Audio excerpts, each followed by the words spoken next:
And good evening, everybody. Welcome back to Hoops HD's Championship Week video.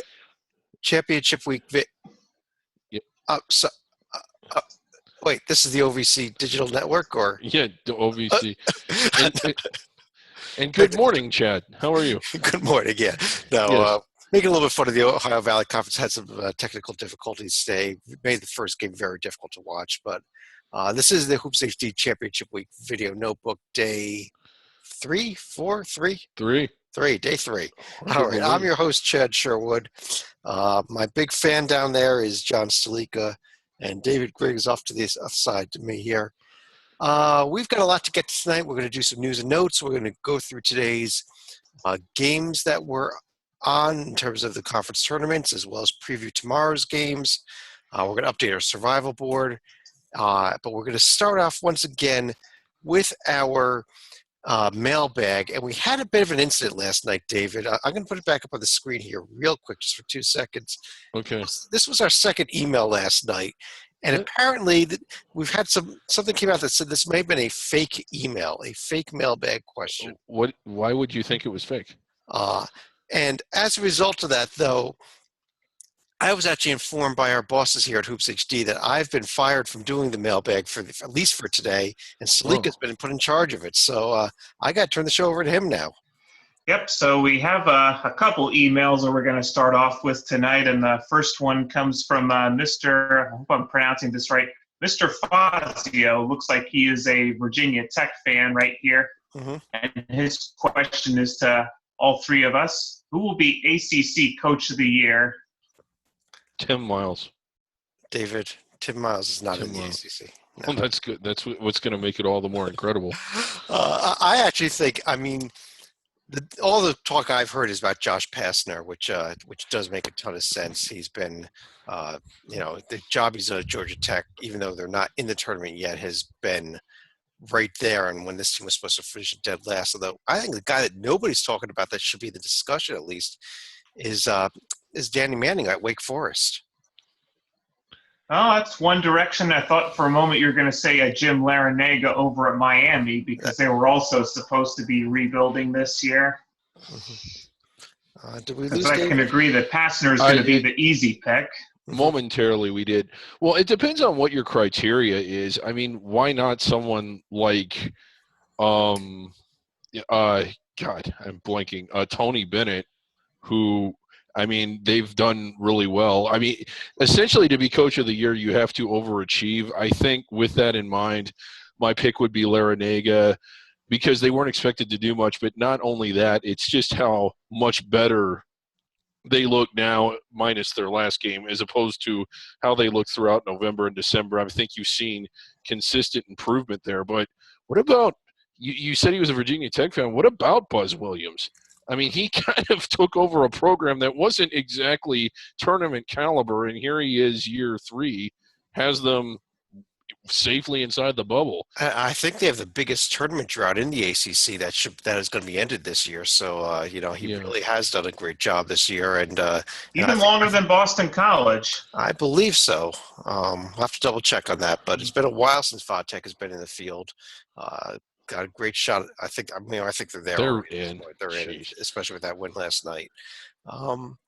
Any other questions for us, John? Yep. I'm going to have one question for Chad and then one for the puppet here. Oh, 3 questions. I'm going to go first to Chad here, and this one comes from Brad in the 614, which would be Columbus.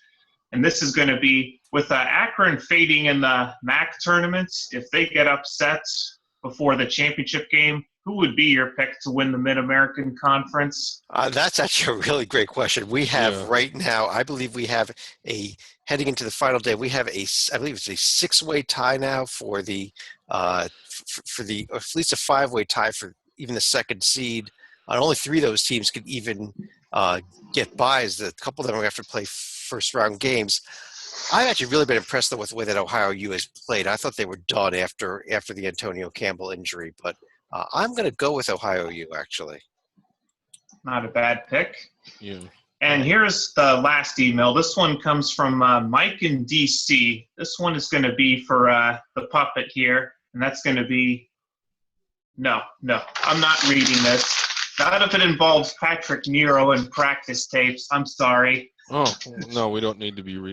We need someone to screen these. I mean, we're getting about 300 or 400 a day, and then we can only read. Well, I think I'm going to take back control over the show here again. We want to hit that would be wise. We want to hit a few news and notes here, and we'll start off actually with a couple of things from last night, just really briefly.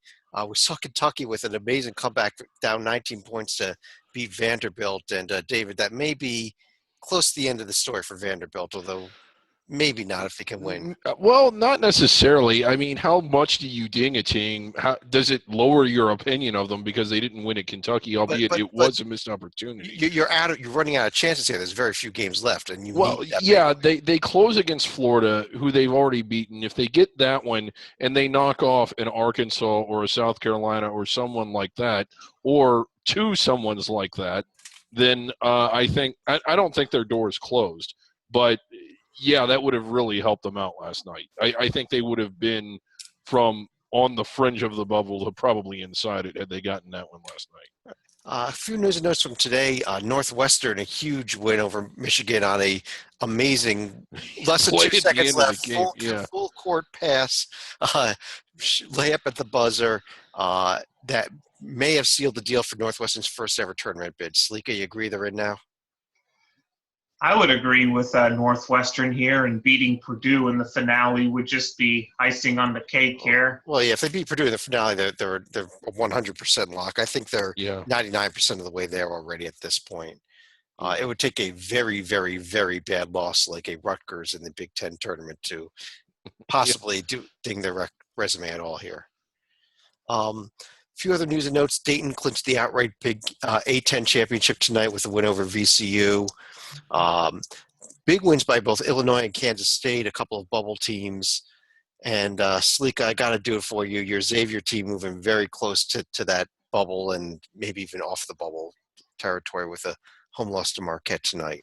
Yep, that is now 6 straight losses, and I guess my terminology of Clemson Light is really starting to look more and more apropos here. I mean, they should be able to beat DePaul, but the problem is they're now going to have to face them 2 times in a row because they're now locked into the 7th seed in the Big East tournament, and DePaul is already in the 10th spot. So even if they beat DePaul both times, they're going to be facing Butler in the quarterfinals. I don't want to say they absolutely have to win, but it would really, really help their chances right now. Right. Especially as they're trying to make a case that the post-Edmund Sumner Xavier team should get into the field. David, one other team to mention is Wake Forest. Picked up a huge home win over Louisville tonight. Big game coming up on this weekend at Vod Tech. They're lacking those top 50 road wins, and that could be the game that puts them in the field. Yeah, if they win that one, I think they're in. I didn't think they were in before tonight simply because they were missing not just big road wins, but big wins, period. I think they did have one against Miami, but now they have one, and it's a big one. And I am really surprised. I mean, I thought Louisville was really playing well and that Wake was just not answering the bell. I mean, they had a real strong showing against Duke, but couldn't get it done. But they got it done tonight. And I don't think that it cements them in, but a win this weekend probably does. All right. Well, let's go. One last quick bit of news here coming out of the Horizon League where Valparaiso lost the regular season finale, giving Oakland the number 1 seed, and now they just lost their star player Alec Peters for the year. Real tough news there for what I thought was a dangerous Valpo team. I don't think they can win that Horizon League tournament without him at this point, though. I agree, and I really hate that for this Valpo program. If you look at what they've undergone the last 2 years, last year, very close to making the field. During the selection show, we learned that they were one of the next 4 being considered. Real good run in the NIT, but not an NCAA tournament win. They lost twice to Wright State. They win one of those, they probably go. This year, they're back, and they got some of the notable wins. You know, they beat BYU and they beat Alabama. And although I don't think they were approaching the bubble, they were one of the favorites to win the Horizon League, and it's unlikely they'll get to play in an NCAA tournament when they really did have by under the radar standards, especially a tournament caliber team the last 2 years. And they also beat Rhode Island at home. Yes, they did. Yes, they did. All right, I'm going to go ahead and pull up the screen share though. Here, let's move into the conference tournaments. And so it looks like Tennessee, you're off the hook tonight because we did not mention your stinker at LSU. Yeah, that's Tennessee was in the picture. We wasn't really in the picture anyhow. So Slick, I didn't even want to bother with that. Or bother with Alabama beating Ole Miss. Come on, let's move on to the real games that matter. And we're going to start off with the America East, the team of the people, right there, the game of the night. Well, maybe not. Real news. Real news here. This is not fake. They did, since we revealed it last night about the fact that there was some fake news regarding their schedule, there they are, took care of UMBC tonight, kind of pulled out the lead early, and really UMBC had one or two chances to try to make a run, but never actually caught up with them, David. Right, and when it comes to the America East, this really was the game of the night. The other games were, wow. Not that's surprising, but compared to the other two tournaments that we're going to get to later, this was one you could skip, with the exception of UMBC New Hampshire. And I know we love the team of the people, but for a moment, let's admire, and this is not faint praise, I mean this sincerely, what an improvement this UMBC program underwent from last year and the year before to this year. They are absolutely going in the right direction. It never ends the way you want to, and I know that they lost some games during the season that they had a chance to win that could have probably put them in the top half of the standings and gotten them a home game, and of course they lost tonight. But this was a centenary caliber team just a couple years ago, and now here they are in the middle of the pack looking much better. So I mean it when I say congrats to them. I'm sorry their season's over, but they have a lot to be proud of. I guess the only shocker here in this one is that the game didn't go overtime or even double overtime like the first two. Well, we'll get to some double overtimes in a few minutes here, actually. But, just briefly, David, you mentioned centenary. By that we mean there's an award we give here at Hoops HD every year to the worst team in Division I. Yes. That's what being a centenary caliber team means. That's the name of the award is a centenary award. We'll talk about that more probably sometime next week. The other three games were pretty much blowouts. Even the Stony Brook Binghamton game, Binghamton was down 10-15 the whole way. They were close enough to make a run, but they never did make a run.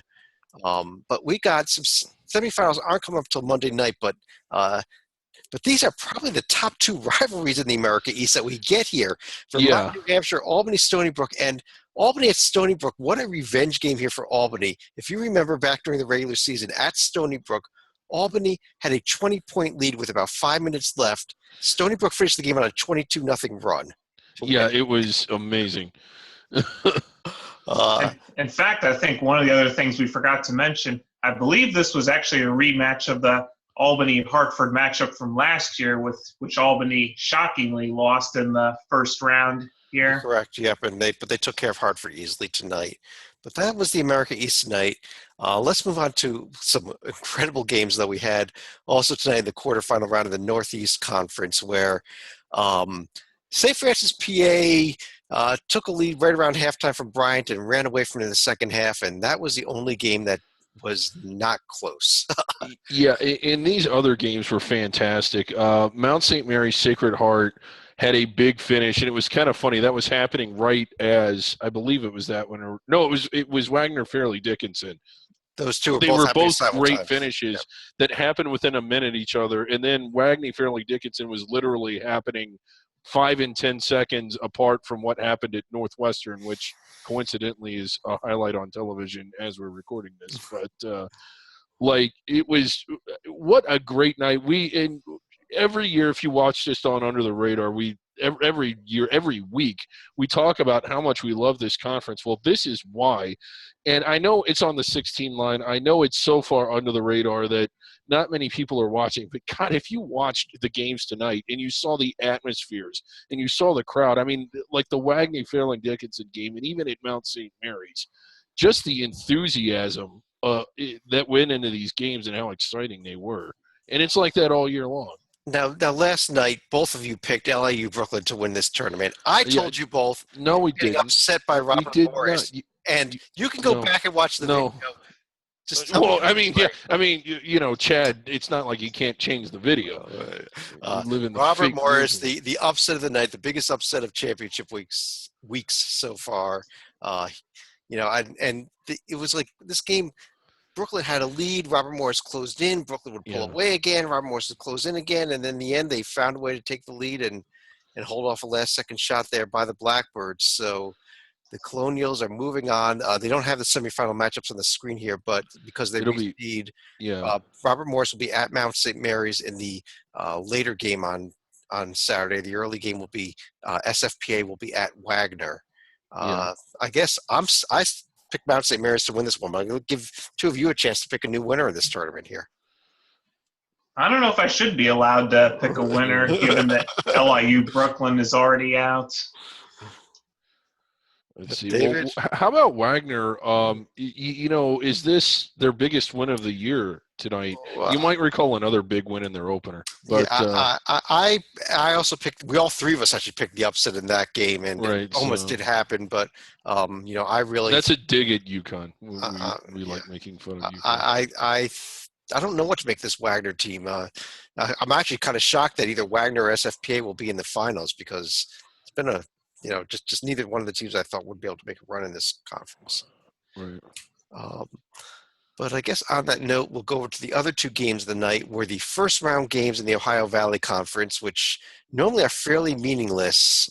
But they ended up being the two best games of the night. And they probably still are meaningless. Oh, boy. What a night it was. And once we got the technical difficulties sorted out, which was like bang your head against the wall annoying, it was two great games. Yeah, the SEMO game, the end of the overtime, Tennessee State hits a three-pointer to tie it with under 10 seconds left. SEMO goes down the floor, hits their own three back to take the lead. Tennessee State's last second shot at the end doesn't go in. Murray State, Tennessee Tech, not even one overtime. They go two overtimes. Right. Again, Tennessee Tech with a chance to win that one at the buzzer, not getting it done. But, just another great game. Murray State hit the shot, I think, with 6 seconds left to go ahead, and they were down two. It was a three that they hit. So, and tomorrow it sets up one of our favorite under-the-radar rivalries, that Murray-Moorhead game. Murray-Moorhead game. And, these are the two games. These are coming up tomorrow, so let's start with our preview tomorrow. And John, do you see an upset in either one of these games, especially when we got two teams that are both coming off of overtime or double overtime games? I mean, one team is going to be relatively tired, but Murray State, I mean, I know they're nicknamed the Racers, but I don't know how much gas is going to be in the tank from the Moorhead game, though, so I'd have to see chalk holding up in these two. Yeah, I kind of agree with you. I think chalk is going to hold tomorrow. Both these teams that won tonight will be eliminated as we move into tomorrow, the quarterfinal games there. Let's take a look at some other games that are coming up tomorrow night that were not in conferences that were not actually in action tonight, but have seen previous action. We're going to start with the Big South back in action again tomorrow night. Quarterfinal, actually all day, starting at 1 o'clock. We got some afternoon hoops. Nice. Yeah. Quarterfinal day in the Big South.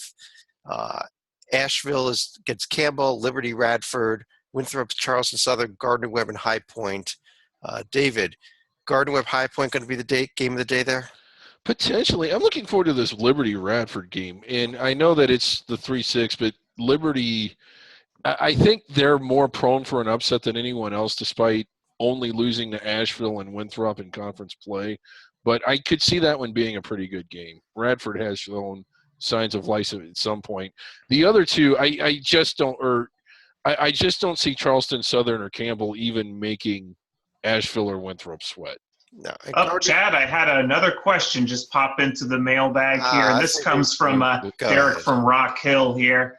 If the shot clocks malfunction at the beginning of the UNC Asheville and Campbell game, who gets the technical for this one? They may have to assess a technical to Winthrop at the 7 o'clock game. Right. I don't think that's going to count because it's. But I don't think it's going to be an issue here. Right. it was pretty crazy at that camp, that Charleston Southern game there. Oh, what a way to tip off champ. Oh, it wasn't the tip off. I wish it was. The Big South is normally the tip off tournament. Yeah, the ASUN actually started us off this year. But let's take a look at another conference that is back in action again. Played on Tuesday nights, get back in action Thursday night. This is 4 games that are all going to be starting at the same time, so you're going to need to have that couple of computers set up to watch them all. But Patriot League quarterfinals, Army's at Bucknell, Holy Cross at Navy, Colgate at Lehigh, and Loyola's at BU.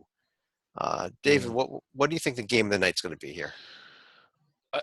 Army Bucknell is probably going to be pretty exciting. I just think that Bucknell gets it done at home, but as you pointed out the other night, Army is kind of hot right now. That's actually the one I'm looking forward to the most. I mean, Navy Holy Cross is going to be fun too, but Lehigh. I know. Sorry about that. I'm going to pull up the standings here in the Patriot League and show us that Army profile here, if it'll work. Maybe, but no, it is. It's thinking. Yeah, great TV here. Look at what Army has done. They lost their season finale at Lehigh, but those 3 straight wins at Holy Cross, at Navy, and home to BU, 3 of the better teams of the conference late in the season there. And then the win over American. So that's what I was looking at with this Army team. And that's a nice recovery after losing 7 out of their previous 8. Yeah.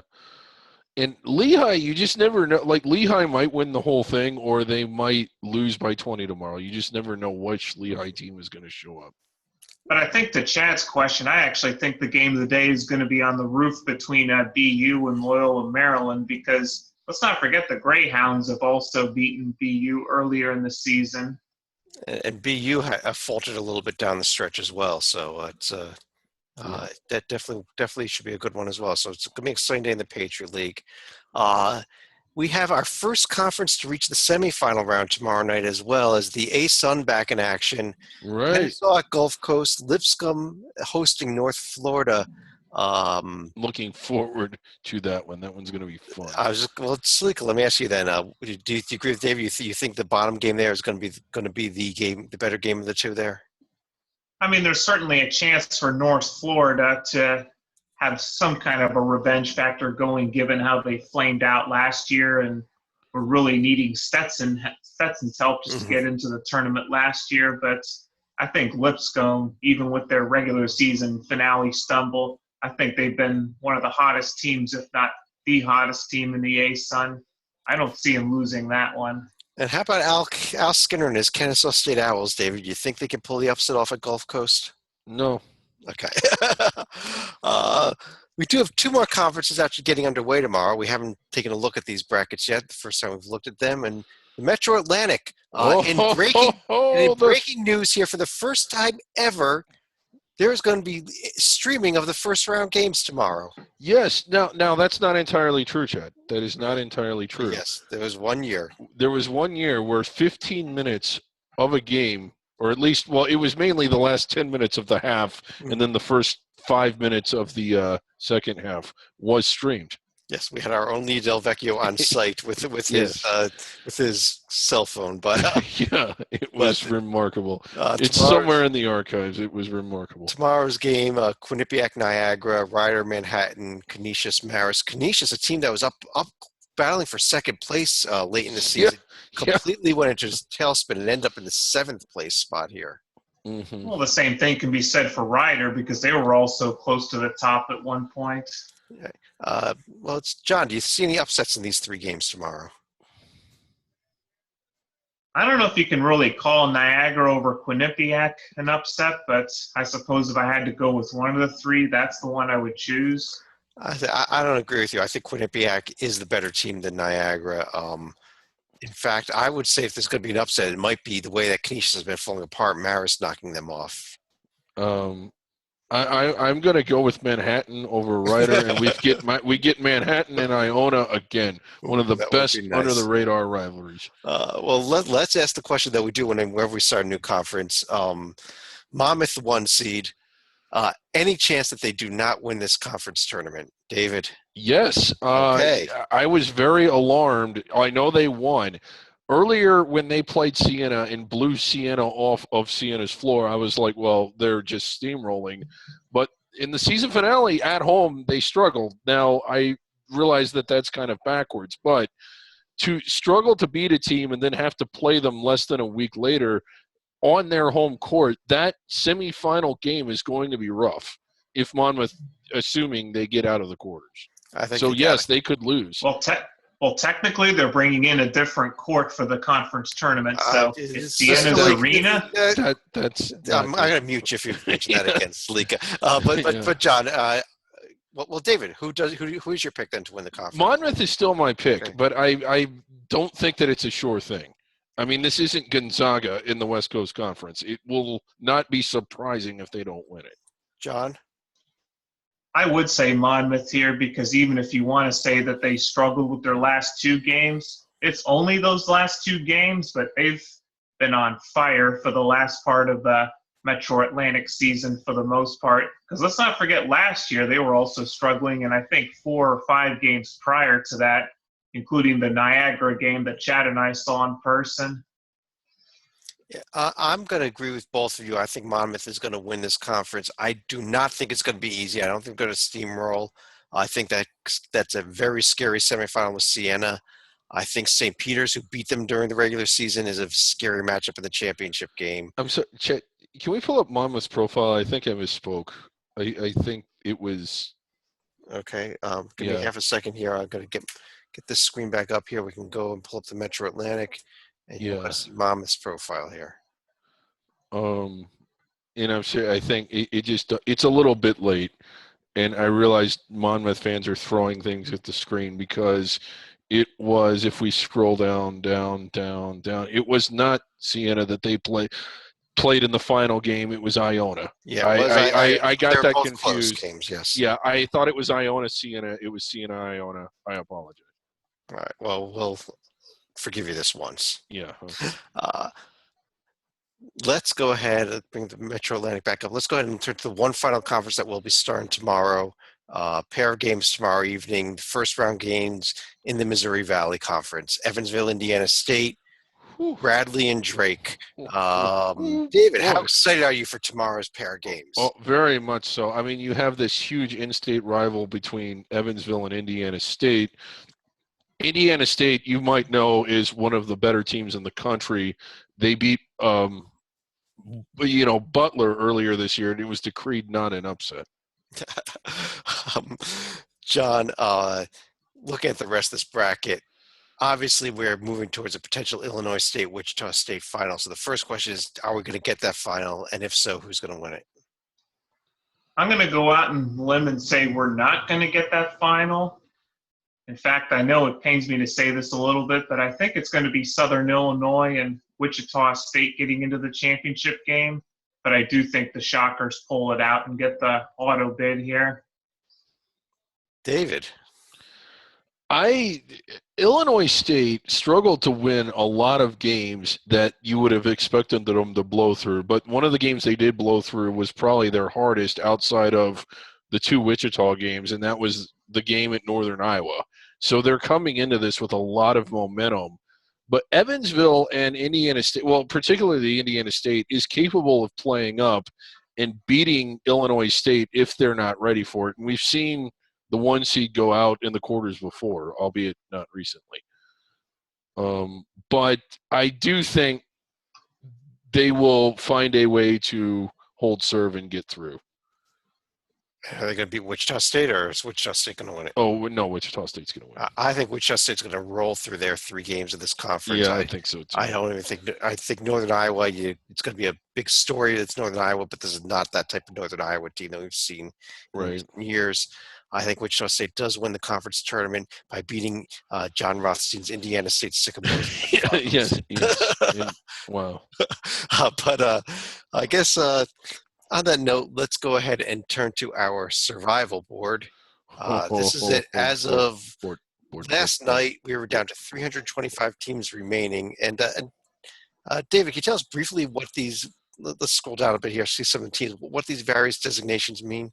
Yes, a bold team means that we're essentially telling the selection committee to select this team. They come here, they use it as a resource. A bold means take this team, regardless of what happens the rest of the way. Right. Teams in italics, we are telling the committee to consider those teams. You may want to take them, you may not want to take them, but those are the teams you need to be looking at. And the teams that are just in regular text, those are the teams that you should only take if they win the automatic bid. So if we look at something like the America East, after last night, there were 8 teams there in the America East. Let's see what happened as a result of tonight's games. We were at 325 overall. Now, through the magic of refreshing the screen, down to 315. 10 more teams fell off tonight. Yeah, all those, 4 in the America East, 4 in the Ohio Valley, or 2 in the Ohio Valley, 4 in the NEC. Northeast. Yeah, whoa! There's an error, Chad. Scroll up. Scroll up. Yes. Okay. Up. Right there. Nebraska is not bolded. No, David, Nebraska is not bolded. That's an error. I'm going to pull that screen share down now and actually ask each of you if you have any other final thoughts for the evening. Sleeka, let me start with you. I wish I had the links up on the screen, but our own correspondent, John Teitel, did get to participate in a couple of teleconferences this week for the Colonial Athletic as well as the Missouri Valley. So he got to ask each of the coaches a couple questions in advance of their conference tournament games. So we'll see if we can post the links so you can listen to those later on. All right. David? I was just kind of I say this, I think, every year at some point during this first week, but when some of these opening round games for the smaller conference tournaments are played, I know that they're not given a lot of exposure or visibility, but when you watch them, like when you watch the opening round of the Ohio Valley or the 4 NEC games or really any of them, just how hard those kids play, because this is it. And if they lose, it's over. And if they win, they get to play another day. And it's just how badly they want to play another day. And realistically, no one that won the night is probably going to go to the NCAA tournament, and they might not even go one more round. But the reward was they get to play one more game. And it's just – I was just watching it, and it's like, wow, these are teams with losing records just going at it like nothing else. I agree with you. That's one of the reasons why Championship Week is so much fun. Yeah. You're seeing teams that are fairly evenly balanced against each other, playing their hearts out to play one more night. I have 2 other final comments, though. First of all, if you missed it last night, go find the video of it. The Colorado State-Wyoming game. Yes. I do not like court stormings. I'm anti-court storming. But I got to tell you, if you are going to storm a court, I don't have 30 kids run out there and dance in the middle of the court so they can barely cover the logo in the middle of the court. No, go look at this video from last night and see how Colorado State did it.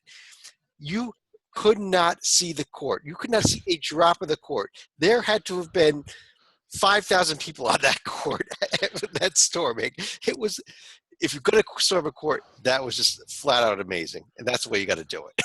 And what was more amazing was just I still don't even know what to say. They beat Wyoming, who I know is a big rival. In fact, we love that rivalry, or at least I do. All of the Front Range.